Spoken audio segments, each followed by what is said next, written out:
Hello everyone, Durga Puja তো বাড়ির দোরগোড়ায় এসে কড়া নাড়ছে, তাই জন্য একটু শপিং না করতে গেলে হয়। তাই আমরা দুই গরিব বোন বেরিয়ে পড়েছিলাম আর ট্রেনে করে চলে এসেছিলাম কাঁচরাপাড়ায়। শপিংয়ের জন্য বেস্ট প্লেস তো কাঁচরাপাড়াই। কাঁচরাপাড়া স্টেশনে এসে প্রথমেই আমরা দুজনে একটু চাউমিন খেয়ে নিয়েছিলাম, আর তারপরে এই বিশ্বকর্মা ঠাকুরকে নমস্কার করে শপিং স্টার্ট করেছিলাম। প্রথমেই নিয়ে নিয়েছিলাম বাচ্চাদের জন্য জামা প্যান্ট যেগুলো নিতে হবে।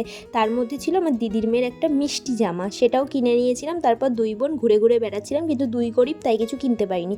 তারপর চলে গিয়েছিলাম স্মার্ট বাজারে। তো সেখানে মেনলি গিয়েছিলাম একটা জিন্স নেওয়ার জন্য। বোনের জিন্স নেওয়ার দরকার ছিল, কিন্তু ওর সাইজের যেগুলো ছিল সেগুলো ওর পছন্দ হচ্ছিল না, ওর পছন্দ হচ্ছিল বড় সাইজগুলো।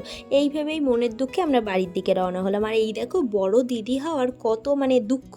আমি ঘাড়ে মাথা দিতে পারলাম না, ও আমার ঘাড়ে মাথা দিয়ে। আর শ্যামনগর আসতে না আসতেই দেখি টোটো স্ট্যান্ডের ওখানে, যেখানে বিশ্বকর্মা পুজো হয়েছে, সেখানে খিচুড়ি দিচ্ছে। আর রাস্তায় খিচুড়ি পাবো, আমি খাবো না? এটা তো হতেই পারে না।